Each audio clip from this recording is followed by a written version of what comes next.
Hey guys, and welcome to my channel. This is Brian, and today we're going to do a DIY mini PPI inspection on this 2003 Porsche Boxster. Go through all the steps that you need to take in order to evaluate it. And if you want, I have a 3-page document that you can download and use as a checklist or worksheet when you go to look for your Porsche Boxster. So let's take a look at this. This is a 2003 Porsche Boxster base Tiptronic, so it does have the 2.7, not the 3.2, and so it's not an S model. If you don't know the difference between the base model and the S Boxsters or Caymans, I'll post a link up here so you can watch a video explaining the differences. But for now, let's get this in the garage and let's find out what kind of condition it's in and do it through its paces. Let's go.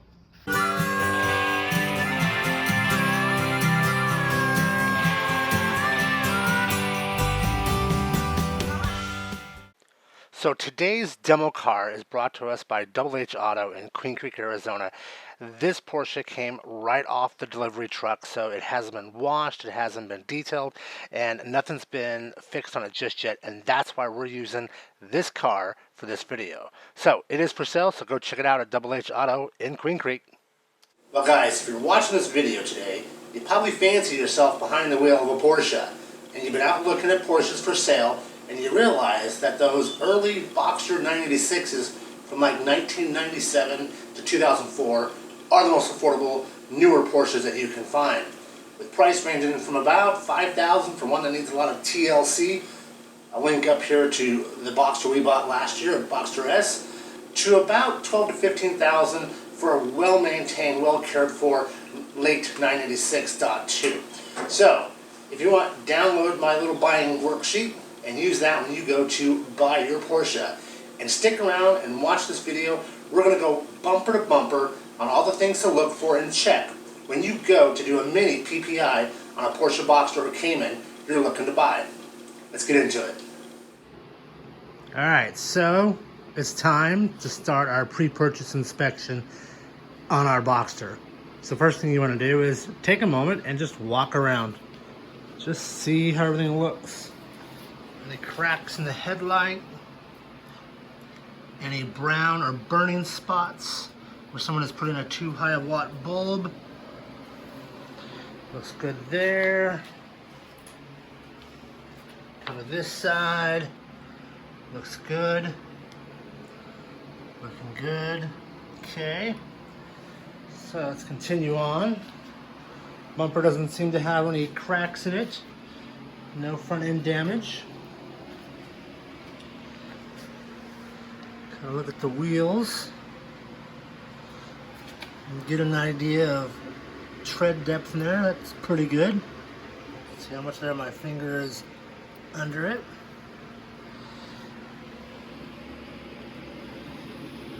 Run down the side here. Looking good. Again, check tire depth back here. Well, about the same.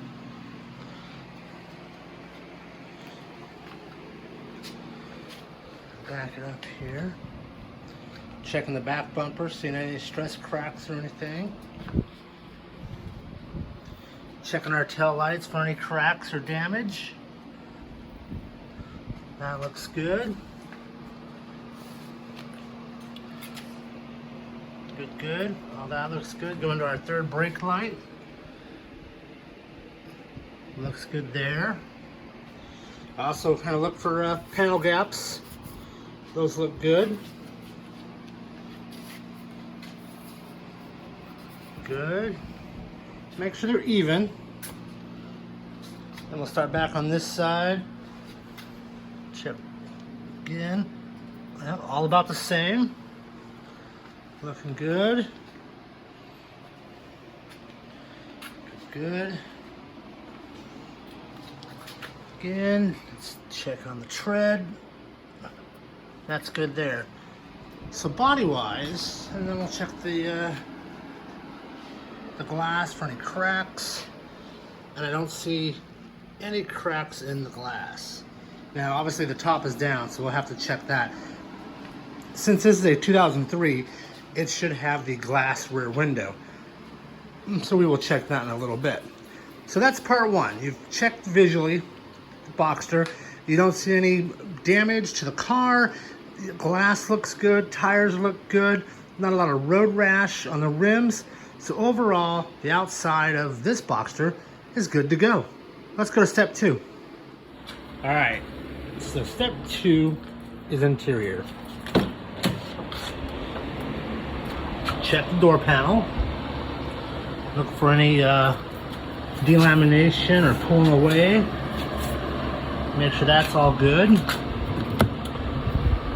Check out breath mint. That all looks good. Looking good there. Oh, it's got the Bose system in it. Okay. Check conditions of seats. No major rips or anything. Just scruff marks, which is typical for a car this age with leather. That's pretty typical back there. Carpet looks good. It's got these things are usually missing on so many Boxsters. Plus it has the back little wind deflector, so that's cool. All right, let's sit down and check out some more of this car. This is your first time test driving a Boxster. Quickly go over the dash real quick here. You have your speedo right here, and also a digital speedo. You have your tachometer in the middle with your mileage, odometer, and your trip. You then have your temperature gauge up on top. This is a American car, so it's in Fahrenheit. It's a Tiptronic, so that is your automatic gear selector, so you know where you're at. Your gas gauge and your clock. Now a note on your temp gauge. You really don't want to get any Porsche, especially the modern M96 motors and above. You don't want to get up and go over 4,000 RPM until your engine is above 180 degrees Fahrenheit. Once it's above 180, feel free to drive the car the way it was meant to be driven. You should be shifting on a manual, or if you're doing the buttons on a Tiptronic, at about 4,000, 4,500, 5,000 normally. That keeps that IMS bearing lubed, and we'll get to that IMS thing later, but that's typical dashboard. First thing I'd like to do, put the key in, feel how it feels, good, and check your lights. So we have, all those lights are on. Good, good. Alright, oil looks like it's up. Good. Go ahead and shut that back down for a minute. Now that fan you hear, that is the engine compartment fan that is over on the passenger side. That comes on when the temperature inside the engine compartment is too warm. It's just sucking out all that hot air. So move over this way and check your hazards. See if they come on. And then we'll get out and check those. Air conditioning still has a stock radio. And obviously this one has the Tiptronic. That fan just went off. That is your button for your convertible top. That is your window defroster for the rear. That is your central lock. And looks like no options there. Windows are here. Emergency brake. And those, if you had heated seats, that's where your heated seat buttons would be on the Boxster. Now the 97 to 2001 Boxsters do not have a glove box. The 02, 03, and 04 986s did have a glove box. So just kind of look inside there. Looks like there's paperwork and whatnot. So we'll get to that soon enough. Coolness. Well, let's turn some stuff on. Let's go ahead and fire up this car. And there we go.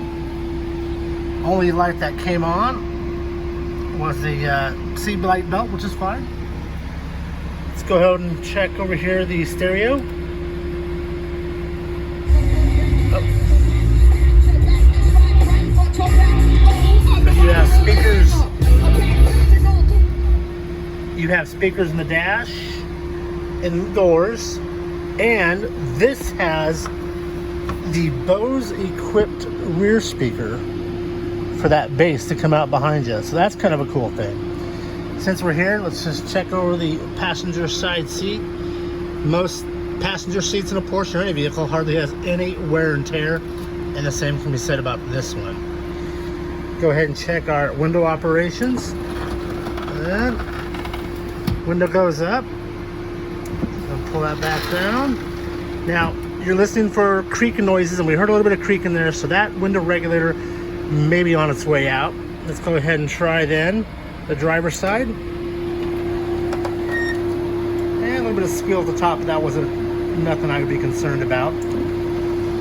Take it back down. Okay, that felt good. So we know the radio works. Okay, next, check the seat electronics. Yep, it moves. Yep, good. Now this is just your back lumbar support there. And then up here in the front, that is your slide. So it's manual. So the only real electronics is right there on your tilt. And we'll check that on both sides to make sure those are good to go. Go ahead and we'll check the wipers. Oh yeah, that sounds about right. And oh, yep. The washer fluid works as well. So we're good to go on our wiper system. And this car only has that stock and that top stock. So, and it does not have cruise control. So there's no cruise in this particular model.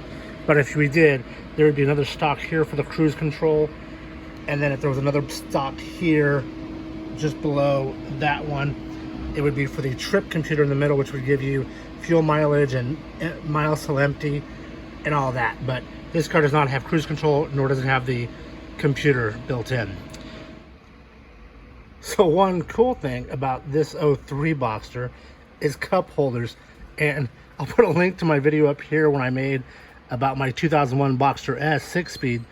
My complaint was no cup holders. This one does. So you push it and it pops out, and there's your first one, and then like that, and you now have 2 cup holders for you to put your diet soda in. Yep, diet soda. Yeah. And then back and it goes. So that's kind of cool.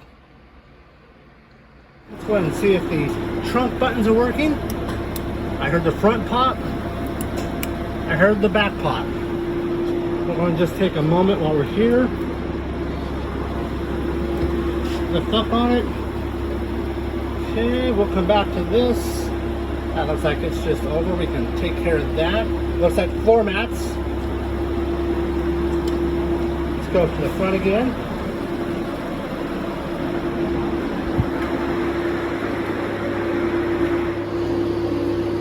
Okay, up here.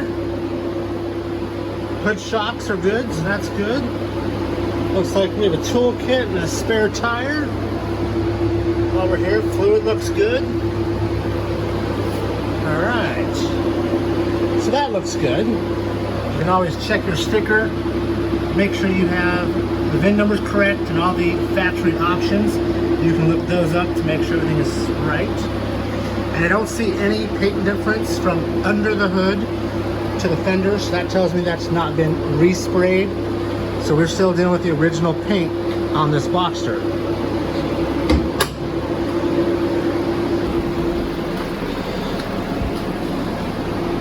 Actually, a few more. You can use this here just to check, see if it works. It seems to be working there. And down here is our spoiler.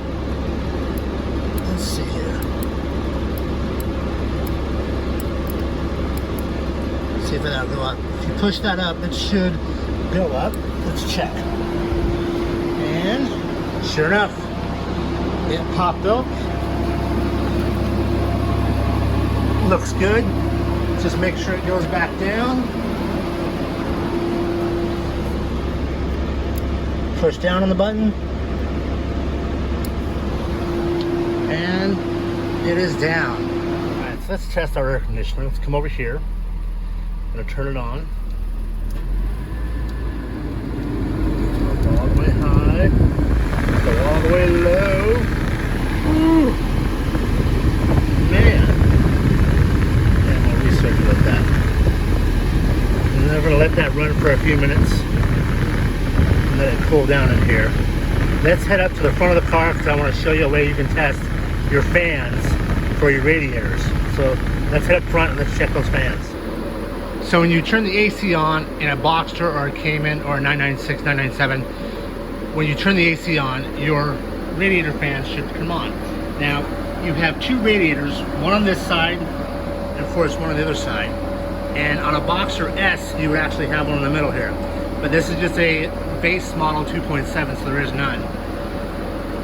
And all you gotta do is take your hand and feel, and you can feel the air from those radiator fans blowing. If you cannot feel the fans blowing with the AC on, then you either have a bad relay, and there's two relays per side. You have a high and a low relay. Those may need to be fixed or changed, or you may have a bad fan. And this is one way to find out if the fans are bad or not. And obviously both are on, so fans are good to go on that. Right, I hope you can hear me, but I have the AC on, and it is just, woo, it's an iceberg in here already. So I have a digital thermometer, and again, you can pick these up from Amazon. I'll put a link down below where you can buy yours. And yes, you will make me $1 or $2 off this. Well, more like a nickel or a dime. But we'll turn it on, and you point it. Let's see what it says here. 46, 45 degrees out of the vents. So this Boxster has plenty of cold AC coming out. So I would give the AC a big check, and especially if you live like in Arizona or any of the warmer states, you want to make sure your AC is working, because AC components can cost you a pretty penny on that. So this checks out our AC part. Right on.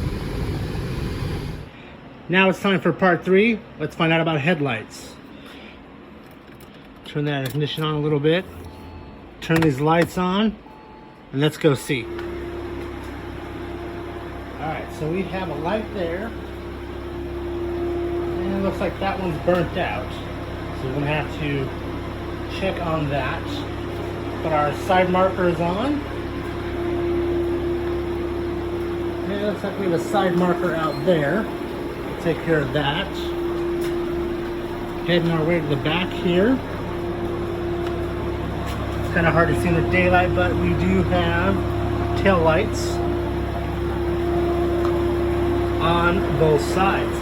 Alright, now let's turn that switch to the next spot. That should be our electronics headlights. Come back up here. There we go. So it is just the running light in these headlights that are off. That's it. That's kind of cool to see. Okay, let's go to the next one.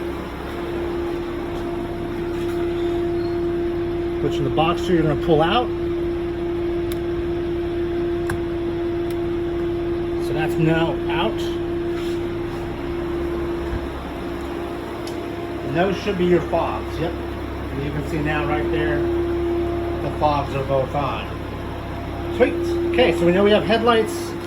We're good to go there. The fogs are working fine. Go ahead and shut those off.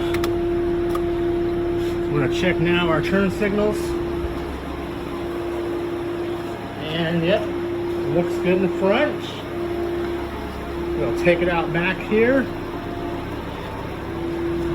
Let's see, and yep, we do have a turn signal in the back. And let's come in here and we'll try it the other way now. Oh, that doesn't want to stick there, but I can definitely see from on the wall it is blinking. So, but that does not want to stay right there. So that's something to be to mark down on our list there.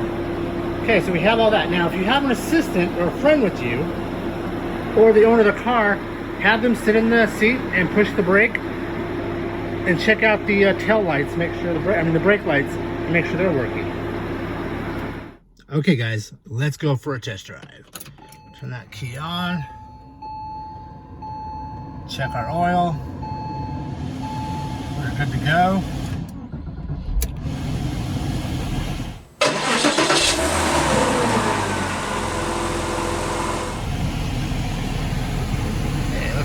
seatbelt on. And let's turn this AC down a little bit since we still had it on, so you guys can hear me.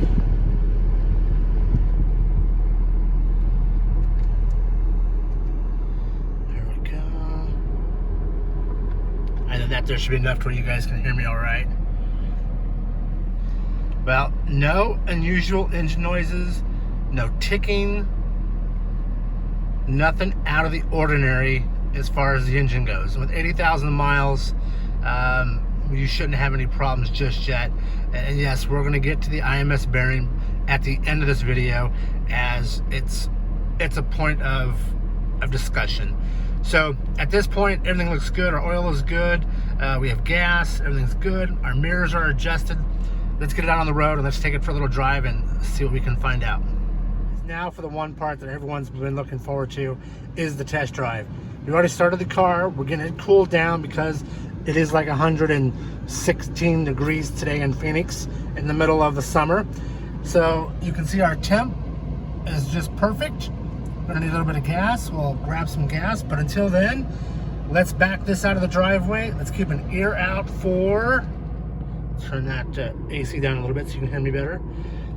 We want to listen for any kind of clunks or squeaks or anything coming from the suspension and from the motor. The motor is just purring like a kitten. Super impressed so far by this motor with 80,000 miles. I don't believe that we have an IMS problem or an AOS problem or an RMS problem, but we'll find out after our test run. We will go and check the floor of the garage and see if it's has any leaks or anything. So with that, let's put this into reverse. Okay, that there, a little bit of a clunk, but remember, at 80,000 miles, the rear motor mount, which is rubber, which fails a lot, could be on its way out. It's not a big deal. That's an easy support the engine, pull it out, put a new one in, done. So I'm not going to worry too much about that. So let's just back this up. Going back here, and listening for as we come off this lip. Solid brake, or solid struts.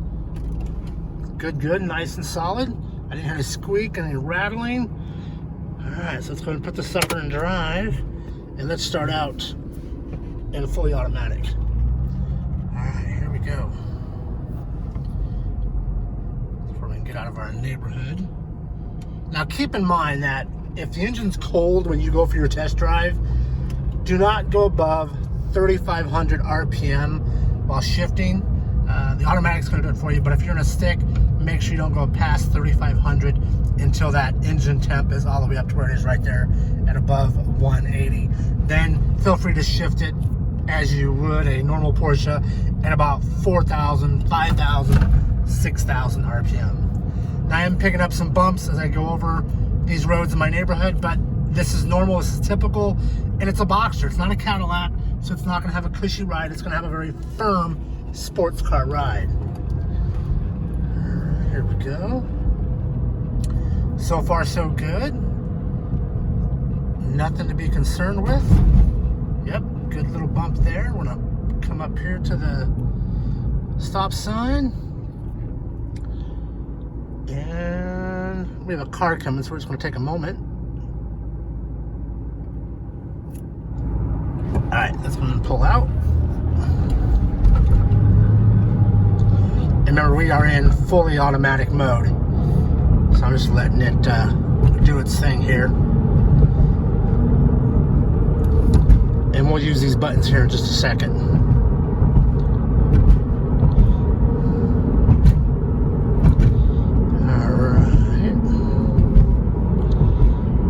I'm going to come to a stop even though we have a green light, and I'm going to turn this corner here.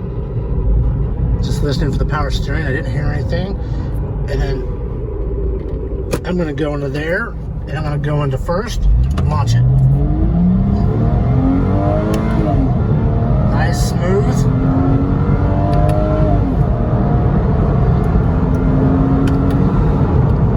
Nice. Well, I didn't feel any jerks, any slipping in the transmission, so that makes me happy. Sweet. Okay, well, at this point, I'm just going to drive for a little bit, and I'll turn the camera back on if there's any problems. Let's just cruise for a little bit, and I'll be right back with you. Been driving around for a little bit, and stopped and got some gas, and I'm not hearing any kind of noises that are concerning. Typical bumps in the road, yeah, with the suspension of a sports car, but there's no engine noise, there's no rattle, there's no ticking, there's none of that. So I'm impressed with the motor and the suspension.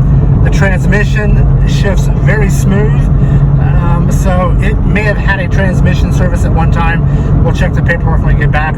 Otherwise, it's still running smooth, and I might down the road, maybe when it hits 100,000, go ahead and have that transmission filter and transmission fluid changed out. But honestly, this car is running really well. I'm impressed with it. No problems. Okay, when you get back from your test drive, don't park in the same spot where you picked the car up. Park somewhere else.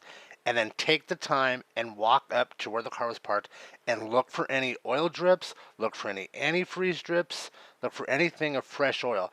Now, my garage, of course, you know, I work on all the vehicles in this shop here, this garage. And so all of this, what you're seeing, was left from the previous owners and a little bit from what I've done over the last year or so. But there's no fresh oil, there's no fresh antifreeze, there's nothing that's new. This is all old.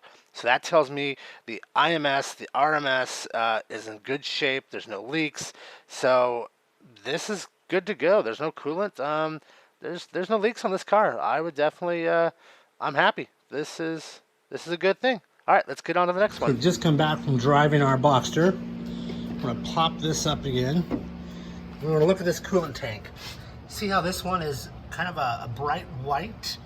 That means, and that tells me that this coolant tank has been replaced at some point in time in its life, because typically a car of this age, that is going to be a dingy yellow because of just age and time. That looks new, so that tells me it has been changed. Then feel around the base of this, pull up, feel.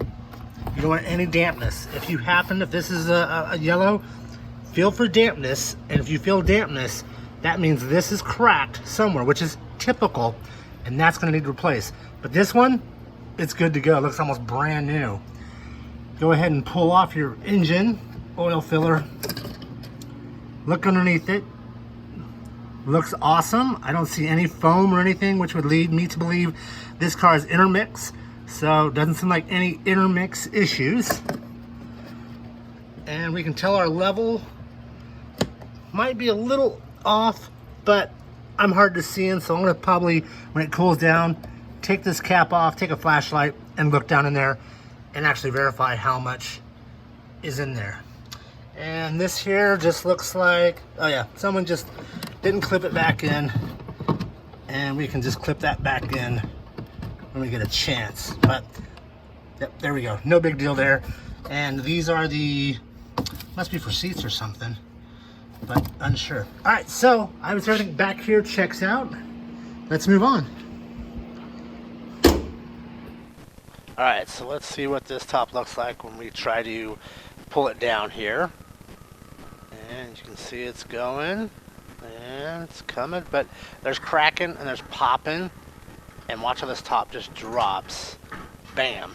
That tells me that the plastic gears on either side, or both sides, of the clamshell and the mechanism are probably busted. And this is common in these cars.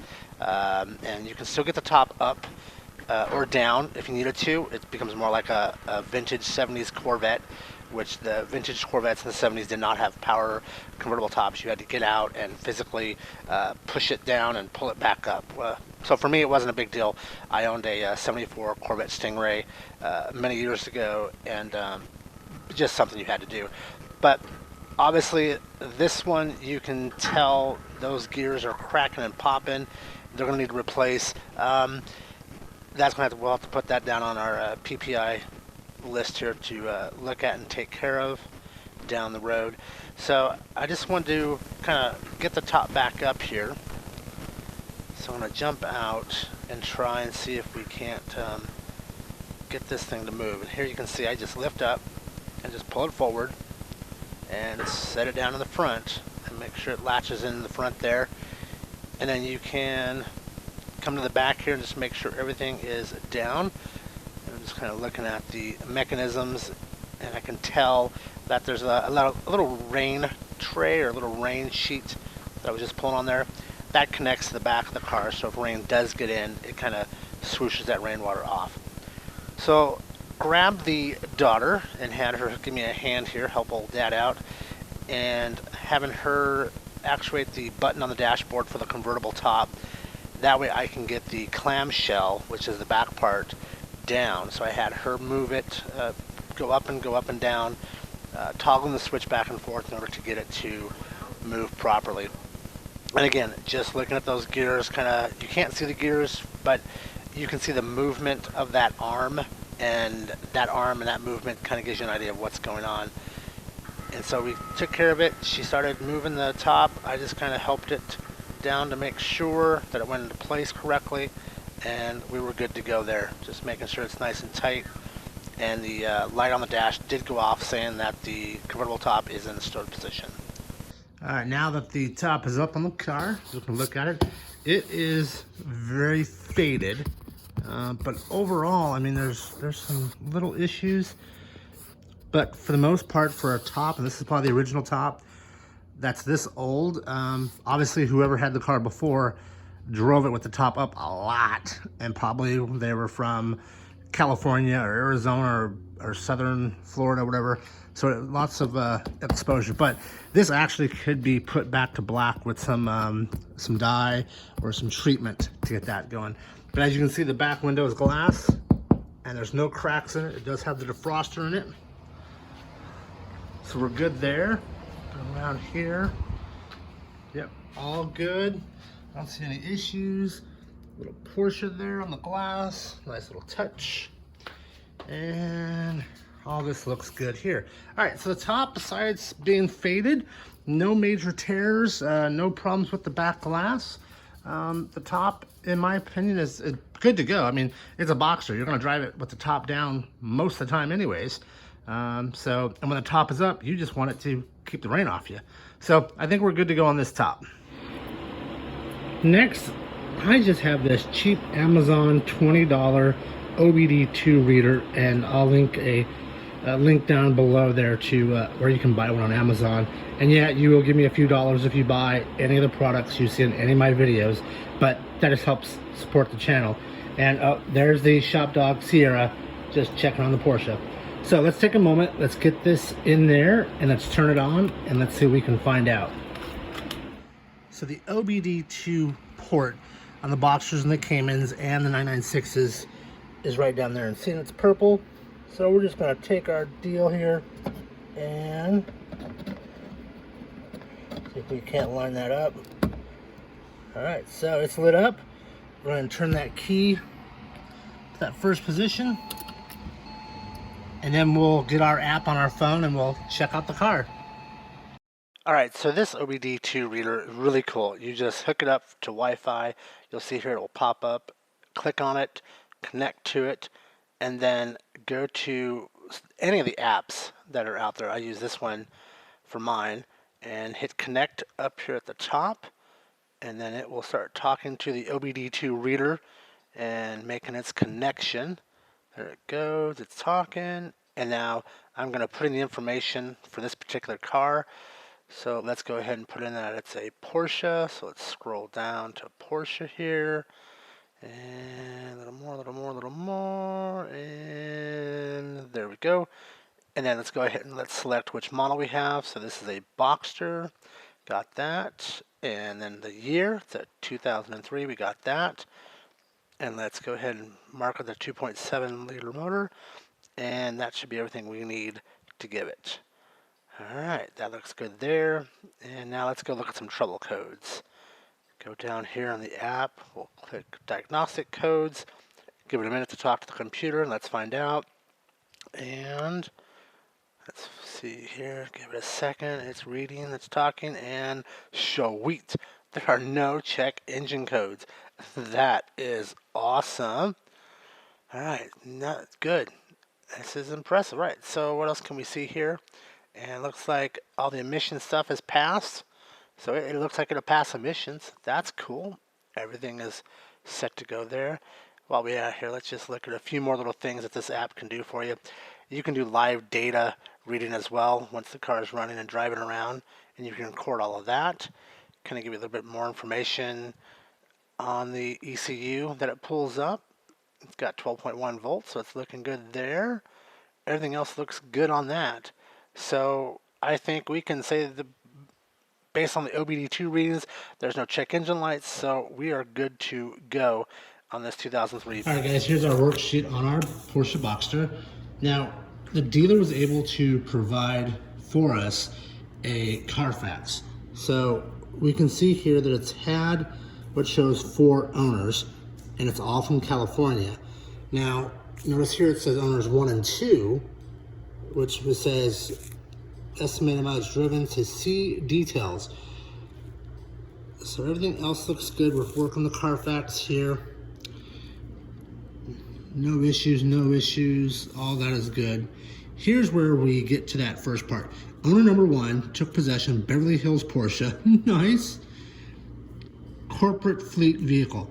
That tells me that this Boxster started its life off as a courtesy car or a rental car for the dealer. So somebody would come in and have their Boxster serviced, and while the dealership had it, they would then give them this Boxster to take and drive. So that came in on February of 03, and then look at that. In that amount of time, it looked like 25 miles in what, 8 months? Something like that, 6 months.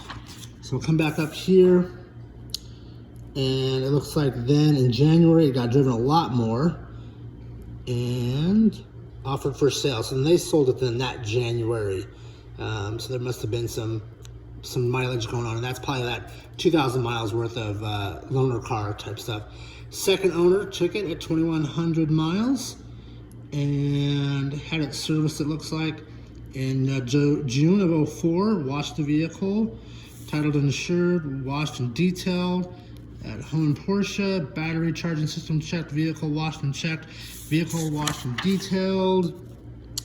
15,000 mile service was done in November of 05 at the dealer. More checks, more wash and detailed. 30,000 mile done at an independent shop in San Diego.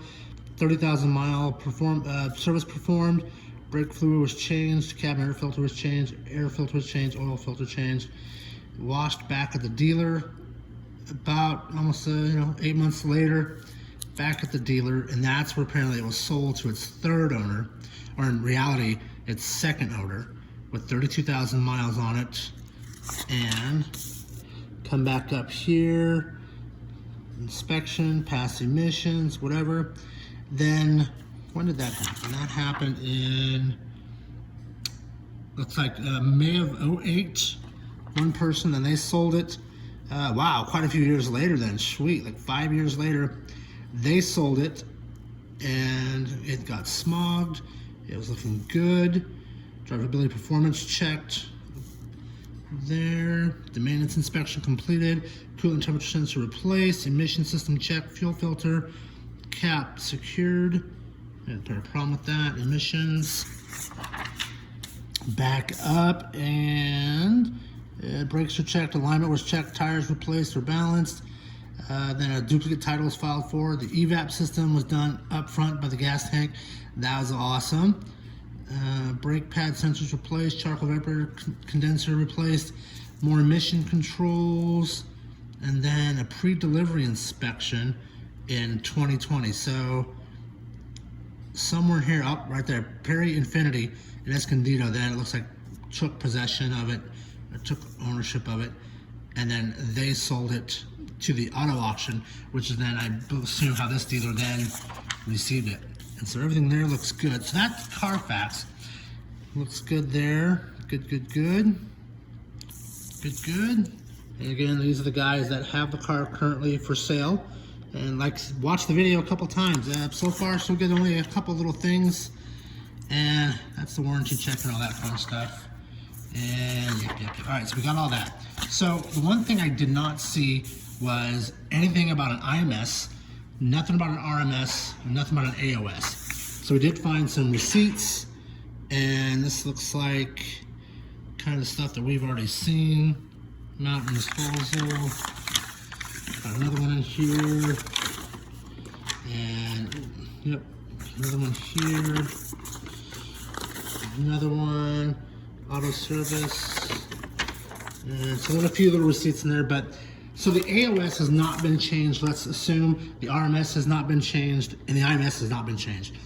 All right, guys, I want to take a minute now that we've test drove the car, we've looked it over, we've went through all the systems to see where we're at with this car, and so far this car is scoring pretty high except for the convertible top issue, which can be fixed. That's not a bad thing. Those are just little plastic gears that you can replace with metal gears to where this issue never happens. So I want to touch briefly on the IMS and the thing that everybody complains and bitches about on the internet and everything else. It happens, yeah. Why does it happen? Lubrication in the bearing doesn't happen. Maybe you're not driving it correctly. You're driving like an old lady, driving the car to church. Keep it revved up. When it's warm, rev that thing up to 4, 5, 6K. There's no reason to be scared. That motor was designed to do that. The M96, M97 engines are made to rev high. Most Porsche motors are that way. So start driving it correctly. The percentage is small. It does happen, yes. And my thing is, if you have a manual transmission in your Boxster, or you're looking at a manual transmission Boxster to buy, factor in that when it comes time for new clutch, a couple more $100 and get the bearing replaced, or spend some more and get one of the IMS solutions, or get an L&N Engineering IMS upgrade to it, or just stick with a standard bearing and get it replaced while you have your clutch. Now, if you have a tip, it's a little bit different. They do have to pull the transmission out in order to do that, and that will cost you some money to have that labor done. But until it needs it and you start seeing flakes in your filter, start seeing it degrade, I probably wouldn't worry too much about it if you're driving your car properly. So with that being said, when it comes to this Boxster here, if I was going to buy it, I have a few things I'd want to talk to the owner about and see if he'll make the repairs or see if he'll give me a discount on the car. But for the most part, it's a solid Boxster, and it's one that I probably would buy if I was in the market for another Boxster. So I hope you've enjoyed this video. Hopefully we've went through everything you need to look at to kind of do a self PPI inspection on it before you then take it off to a dealer or to an independent Porsche Specialist and have them do a full diagnostic on it and a full PPI for you. Spend the money, get a good car, get one that will give you miles and miles worth of happiness. But I'm gonna wrap this up. If you're not a subscriber and you like this video, please hit that subscribe button, give me a like. If you have friends that are looking to buy a Boxster and they're kind of on the fence about how to do it or which one or what to look for, share this video with them on social media or in an email or something. Spread the word around that this is out here. And remember, that PDF that you can print out for yourself to use as a worksheet when you go to look at your Porsche Boxsters or Caymans or 996s, there's a link at the bottom of this description. You can go to my website and download that for free. No cost there. All right, guys, I'm going to wrap up this video. Thank you so much for watching. You might have to watch it a few times to learn everything. Maybe watch it before you go test drive. When you come back, watch it again in case you missed anything. All right, thanks so much. We'll catch you later.